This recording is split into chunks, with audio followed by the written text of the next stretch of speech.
नमस्कार दोस्तों, अगर आप ऐसा छोटा बिजनेस शुरू करना चाहते हैं जिसमें रोज़ की डिमांड हो, सामान जल्दी बिके और शुरुआत के लिए बहुत बड़ी दुकान की ज़रूरत ना पड़े, तो आज का बिजनेस आइडिया आपके लिए काफ़ी काम का हो सकता है। आज हम बात करेंगे नारियल पानी के बिजनेस की। इस वीडियो में मैं आपको बताऊंगा कि ये बिजनेस शुरू करने में कितना पैसा लगेगा, नारियल कहाँ से ख़रीदें, कितने में बेचें, रोज़ कितनी बिक्री हो सकती है, खर्च निकालने के बाद कितना मुनाफा बच सकता है, कौन सी जगह सबसे अच्छी रहेगी और इस बिज़नेस में किन बातों का ध्यान रखना ज़रूरी है। शुरुआत में कितना पैसा चाहिए। अगर आप छोटी रेहड़ी या स्टॉल से शुरुआत करते हैं तो लगभग 20,000 से 40,000 के बजट में शुरुआत की जा सकती है। एक संभावित बजट देखिए। छोटी रेहड़ी का स्टॉल 8,000 से 15,000, नारियल काटने के औजार 1,000 से 2,000, छोटा कूड़ादान और सफाई का सामान 500 से 1,000, पानी, बर्फ़ और अन्य छोटी ज़रूरतें 1,000 से 2,000, शुरुआती नारियल का स्टॉक 8,000 से 15,000, लाइसेंस, रजिस्ट्रेशन और अन्य स्थानीय खर्च जगह के अनुसार अलग अलग।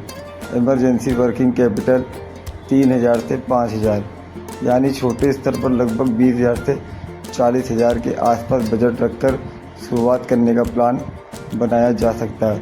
अगर आपके पास पहले से रेडी या दुकान की जगह है तो शुरुआती निवेश और कम हो सकता है। नारियल कितने में मिलेगा।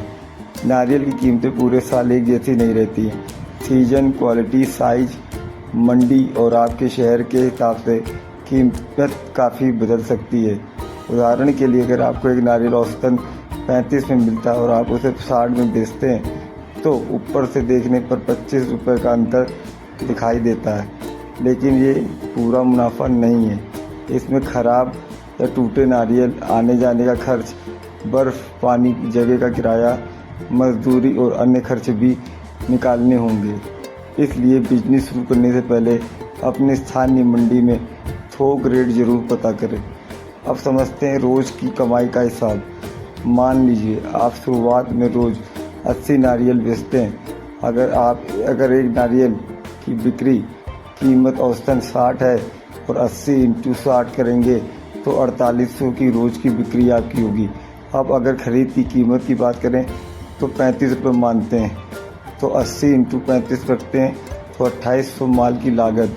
तो शुरुआती आपका 4800 माइनस 2800 2000। लेकिन दोस्तों, ये 2000 शुद्ध मुनाफा नहीं है। अब इसमें से रोज़ के दूसरे खर्च निकालने होंगे, जैसे परिवहन, बर्फ़, पानी, किराया, खराब माल, सफाई, पैकिंग, स्ट्रॉ आदि अन्य छोटे खर्च। मान लीजिए इन सब का औसत खर्च 500 से 700 पड़ता है, तो उदाहरण के हिसाब से लगभग 1300 से 1500 प्रतिदिन बचा सकता है। लेकिन ये सिर्फ उदाहरण है। वास्तविक मुनाफा आपके खरीद रेट, बिक्री रेट और बिक्री की मात्रा पर निर्भर करेगा। महीने की कमाई कितनी हो सकती है।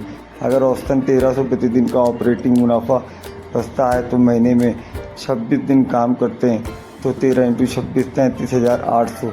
अगर बिक्री और मार्जिन अच्छा है तो इससे ज़्यादा भी हो सकता है, लेकिन गर्मी और बाकी मौसम में बिक्री अलग अलग हो सकती है। इसलिए बिजनेस प्लान बनाते समय हमेशा बिक्री वाला अनुमान भी ज़रूर रखें। दुकान कहाँ लगाएं। इस बिजनेस में सबसे बड़ा खेल है लोकेशन। आप इन जगहों पर स्टॉल लगाने पर विचार कर सकते हैं।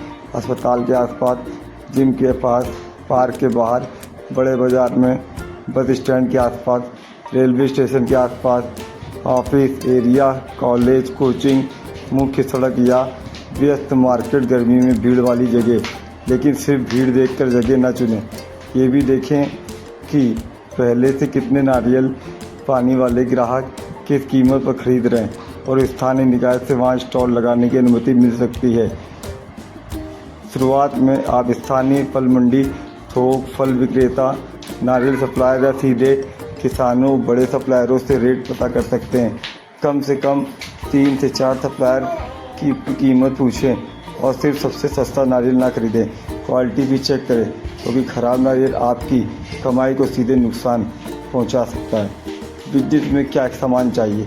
आपको मुख्य रूप से रेडी या स्टॉल, नारियल काटने का मजबूर औजार, चाकू, कटर, ग्लव, डस्टबिन, सफाई का सामान, पीने के लिए स्ट्रॉ या कप, बर्फ, कूलिंग व्यवस्था, ज़रूरत के अनुसार पानी, डिजिटल पेमेंट के लिए UPI QR, छोटा बोर्ड या साइन, नारियल रखने की जगह और सबसे ज़रूरी साफ़ सफाई।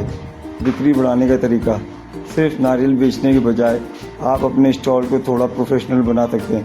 एक साफ़ सुथरा बोर्ड लगाएं, ताज़ा नारियल पानी, साथ में UPI पेमेंट रखें। अगर संभव हो तो ग्राहक के सामने नारियल काट कर दें। इससे ग्राहक को ताजगी और साफ़ सफाई का भरोसा मिलता है। गर्मियों में कमाई बढ़ाने का तरीका, गर्मियों में डिमांड बढ़ सकती है। आप सुबह और शाम के पीक टाइम पर ज़्यादा स्टॉक रख सकते हैं, लेकिन यह गलती बिल्कुल ना करें। डिमांड की लालच में ज़रूरत से ज़्यादा स्टॉक न खरीदें, क्योंकि नारियल की क्वालिटी ख़राब होने पर नुकसान हो सकता है। पहले 7-10 दिन बिक्री का रिकॉर्ड बनाइए, फिर पता चलेगा कि रोज़ कितने नारियल आसानी से बिक जाते हैं। इस बिजनेस में जोखिम क्या है? अब सबसे ज़रूरी बात है कि हर बिजनेस में फ़ायदा नुकसान दोनों होता है। नारियल पानी के बिजनेस में मुख्य जोखिम, पहला, नारियल की खरीद कीमत बढ़ना। अगर मंडी रेट बढ़ गया तो आपने बिक्री कीमत नहीं बढ़ाई तो आपका मार्जिन कम हो सकता है। दूसरा, ख़राब नारियल, ख़राब माल सीधे नुकसान में बदल सकता है। तीसरा, गलत लोकेशन, अगर ग्राहक ही नहीं तो सस्ता माल होने के बावजूद बिक्री नहीं होगी। चौथा, मौसम, गर्मी में बिक्री ज़्यादा हो सकती है लेकिन बारिश और ठंड में बिक्री कम हो सकती है। पाँचवा, प्रतिस्पर्धा, अगर आपके आसपास का स्टॉल है तो आपके क्वालिटी, सफाई, सर्विस पर ध्यान देना होगा। लाइसेंस और नियम, खाने पीने की चीज़ें बेचने वाले बिजनेस शुरू करने से पहले स्थानीय नियम जरूर पता करें। भारत में फूड बिजनेस के लिए FSSAI से जुड़े नियम लागू हो सकते हैं। इसके अलावा रेडी स्टॉल लगाने के लिए नगर निगम, नगर पालिका, स्थानीय प्राधिकरण की अनुमति नियम लागू हो सकते हैं। इसलिए स्टॉल लगाने से पहले अपने स्थानीय निकाय से नियमों की जानकारी जरूर कर लें। सबसे ज़रूरी बिजनेस टिप, शुरुआत में बड़ा स्टॉल, महंगा किराया और बहुत ज़्यादा स्टॉक लेने की ज़रूरत नहीं है। पहले छोटा शुरू करें। मान लीजिए पहले दिन 50-60 नारियल से शुरुआत कीजिए, फिर रोज़ नोट करें कितने नारियल खरीदें, कितने बिके, कितने ख़राब हुए, कुल बिक्री कितनी हुई। दोस्तों, अगर आप छोटी रेडी से नारियल पानी का बिजनेस शुरू करते हैं तो लगभग 20,000 से 40,000 के शुरुआती बजट से प्लान बनाया जा सकता है। रोज़ाना की बिक्री 50, 80, 100 या उससे ज़्यादा नारियल भी हो सकता है, लेकिन ये पूरी तरह आपकी लोकेशन, सीजन, कीमत और